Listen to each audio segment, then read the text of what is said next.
मैं विशेष आज उम्मीद करता हूं पुराने लोग बड़ा ध्यान दें, क्योंकि मुझे लगता है नए लोग हैं ना ऑलरेडी इसको सीरियसली ले लेते हैं, लेकिन पुरानों के अंदर बहुत खमीर बड़ा पड़ा है। उन्हें लगता है हाँ, ये तो सुना है, ये तो पता है मुझे। लिसन, परमेश्वर के वचन में दो चीजों को बहुत ज्यादा बाइबल हाईलाइट करती है। पवित्र आत्मा ने नबियों के द्वारा यह बार बार लिखा है, और वो चीज है यीशु के दो इवेंट्स। इवेंट को हिंदी में क्या कहेंगे? इवेंट को हिंदी में क्या कहेंगे? हाँ, बहुत ज्यादा शुद्ध हिंदी है, मेरे को ही नहीं समझ में आ रही। इवेंट्स, प्रोग्राम्स तो नहीं बोल सकते, बिल्कुल नहीं बोल सकते ये प्रोग्राम। घटना, अरे वाह, घटना।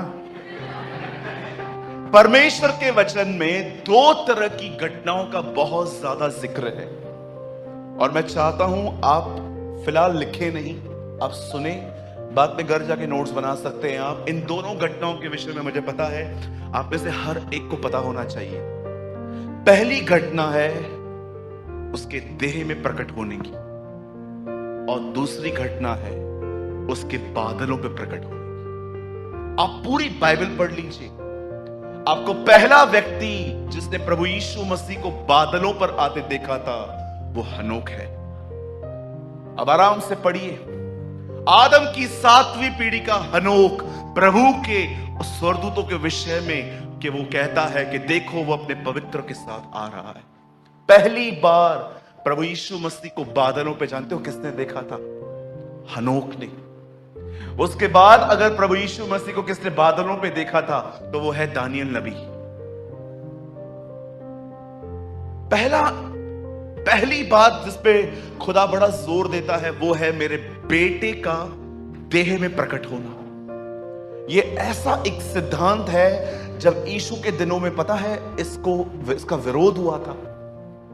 आपको पता है यीशु ने एक दिन क्या किया? बाइबल बताती है प्रभु यीशु मसीह ने एक दिन कहा, तुम्हारा बाप, यहूदियों को कहता है, तुम्हारा बाप इब्राहिम मुझे देखना चाहता था मेरे दिन को।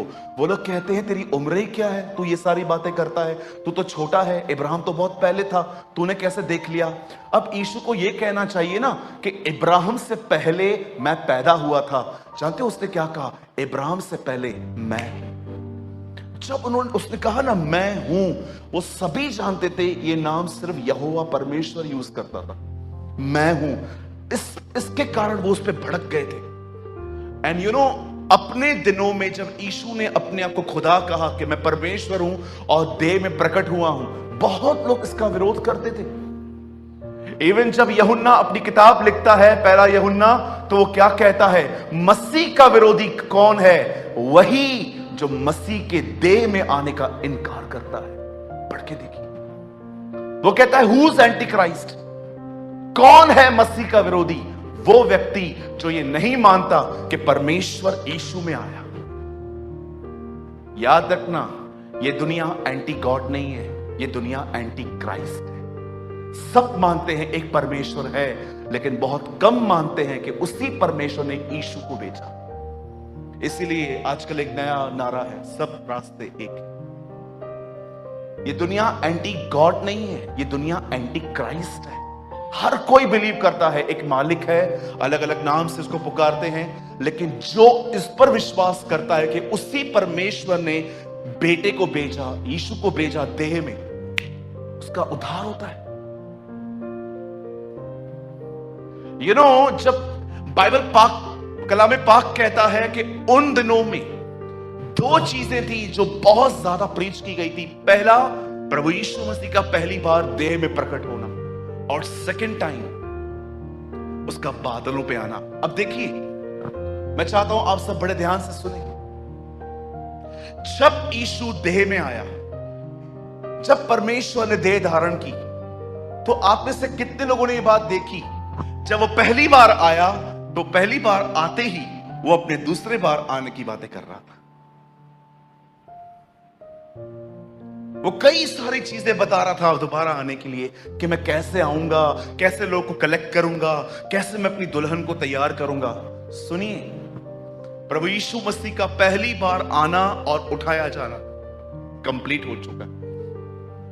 अब प्रभु बहुत जल्द बादलों पे आने वाला है। वो आसमान का सीना चीर के आएगा।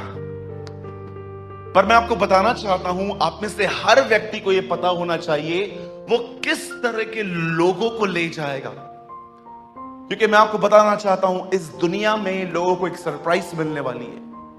एक ऐसी सरप्राइज उनको हैरान कर देगी और वो बिलीव नहीं कर पाएंगे कि ये मेरे साथ हुआ है।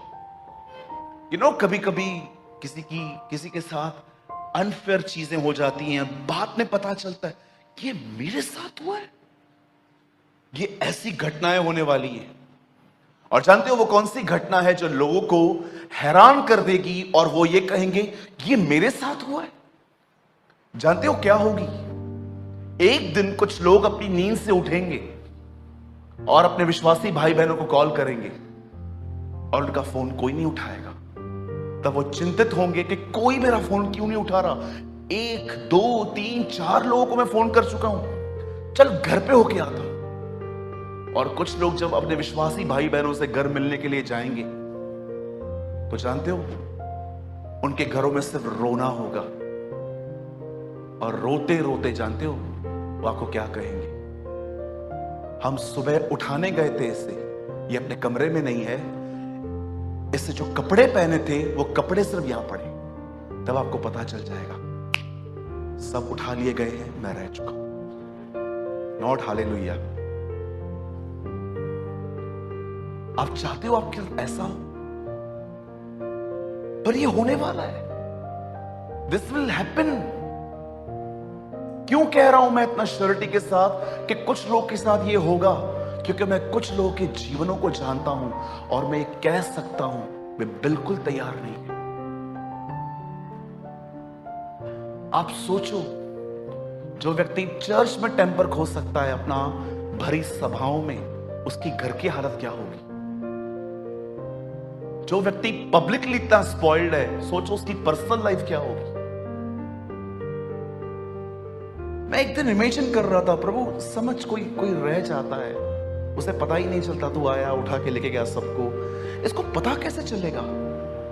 इसे तब पता चलेगा जब इसको मालूम पड़ेगा कि मैं जिनसे रोज मिलता हूं वो उठा लिए गए। ब्रदर नहीं, ये आप अपनी बातें कह रहे हो। उन दिनों में एक चक्की की आटे को पीसती रहेगी, दूसरी उठा ली जाएगी। 2 लोग खेत में काम करते होंगे, एक उठा लिया जाएगा, एक रह लिया जाएगा। इवन यीशु ने तो साफ कहा 5 कुंवारियां रह जाएंगी, 5 उठा ली जाएंगी। मैं कभी कभी सोचता हूं बहनों भाइयों, प्रभु यीशु मसीह का ये मैसेज कि वो आ रहा है, मुझे लगता है हम में से हर व्यक्ति को अपने कुर्सी से 2-2 फुट उठ के जंप मारने चाहिए हमें। वाओ, ये मुझे आज भी याद है, मैं एक सिटी में था, मैंने वहां पर एक भरी सभा में कहा प्रभु यीशु आ रहे हैं। वो सब खड़े होके तालियां बजाने लग गए, एक दूसरे को गले मिलने लग गए। मैंने बोला मैंने क्या बोल दिया ऐसा? तब मुझे प्रभु ने कहा, सूरज पता है ये आनंद क्यों कर रहे हैं? मैंने कहा क्यों प्रभु? सब तैयार है, लेकिन ये क्यों डर रहे हैं? क्योंकि इन्हें पता है इनके जीवनों में गड़बड़ियां हैं। याद रखिए, हबक्कुक कहता है जब तक प्रजा अपना पाप न माने, यहोवा अपने स्थान पर नहीं लौटेगा। Do you know this is a word in the Bible? जब तक एक मनुष्य अपना पाप नहीं मानेगा, लिखा है यहोवा अपने स्थान पर वापस नहीं लौटेगा। पुराने नियम के नबियों ने इस्राएल को एक दिन यह कहा था। आज मैं आपसे पूछना चाहता हूं, 666 क्या है, चिप क्या है, एंटी क्राइस्ट क्या है, वन वर्ल्ड गवर्नमेंट क्या है? एक हद तक इन बातों को समझना कोई बुरी बात नहीं है, पर मैं आपसे पूछना चाहता हूं, ऐसा तो नहीं है कि आप सिर्फ ज्ञान में बढ़ रहे हैं पर आपकी तैयारी शून्य है?